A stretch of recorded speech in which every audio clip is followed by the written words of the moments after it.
All right, so picture this. You're loading up, your favorite game, ready for a session, and boom, you find out you might actually be in line for a refund. Yeah. That's what's going down right now with Fortnite, and it's all because of this big settlement with the Federal Trade Commission, the FTC. Right.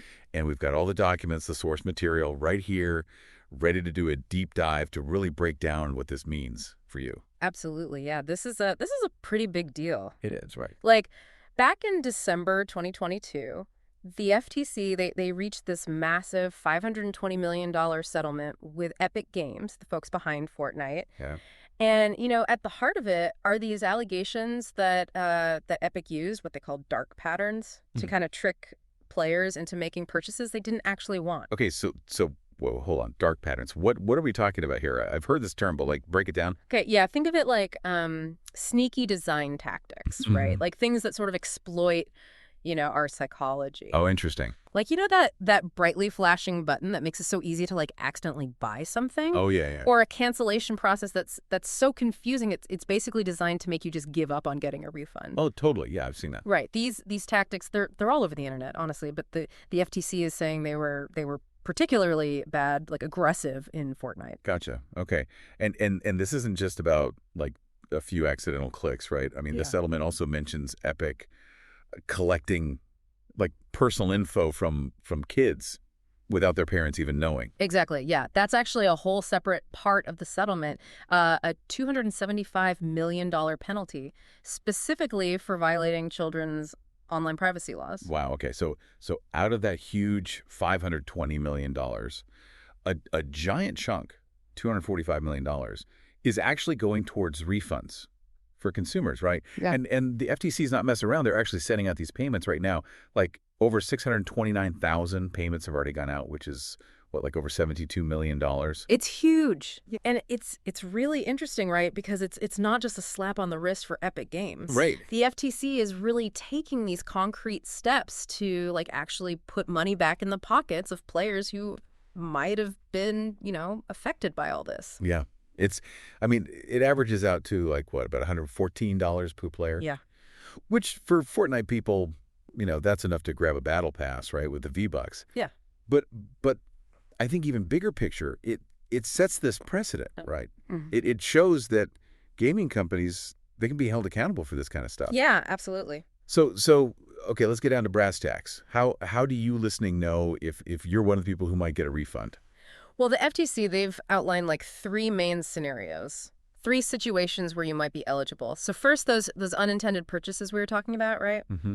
Were you charged for stuff in Fortnite between January 2017 and September 2022, things you really didn't want? Okay, so that's like those sneaky dark patterns we talked about. That. Gotcha. What's the second one? The second one is all about unauthorized purchases, specifically made by kids.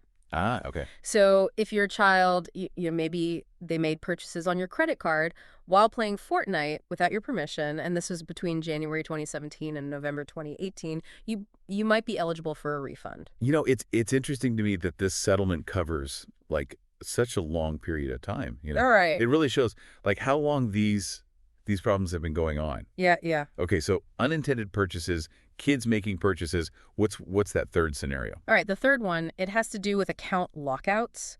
So if you ever disputed charges with your credit card company, you called them up and said, hey, this wasn't me, and then after that you got locked out of your Fortnite account between, again, January 2017 and September 2022, well, you might have a claim. Okay, so everyone listening, take a second. Think back to your own Fortnite days, right? Mm-hmm. Any of these situations, do they ring a bell? Now, if you're thinking, wait, that might be me, what do you do? Okay, so the process is, it's pretty simple, pretty straightforward. Okay. You go to the FTC's official website, their Fortnite refund website. We'll make sure to put a link in the episode notes so you don't have to go hunting around for it. Perfect. And you'll need either a claim number, which the FTC, they might have emailed it to you already, or your Epic account ID.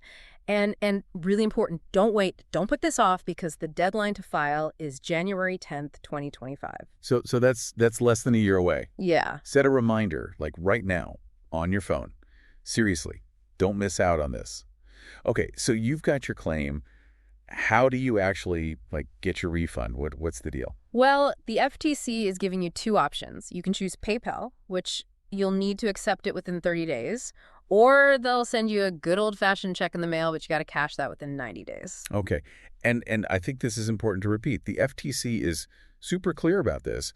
Filing a claim, it's free. Yes, completely free. If anyone tries to tell you, you got to pay them money to get this refund, it's a scam. Full stop. Absolutely, yeah. Be careful, be vigilant. Stick to the official FTC website. So to be fair to Epic Games, they have acknowledged the settlement, and they're saying they're making changes to stop this kind of stuff from happening again. Yes, they are. But, it does make you wonder, right? Mm. If Epic Games was using these tactics, what other online games or platforms are doing the same thing? Yeah, and I think that's what's really, really fascinating about this whole case. Mm-hmm. It could be like the tip of the iceberg. Totally, yeah. It could spark this much bigger conversation about how we protect consumers in the gaming world, in the whole industry. Mm-hmm. This case, it might actually force other companies to take a hard look at what they're doing, especially when it comes to like those in-game purchases and how they handle our data, our privacy. Exactly, yeah.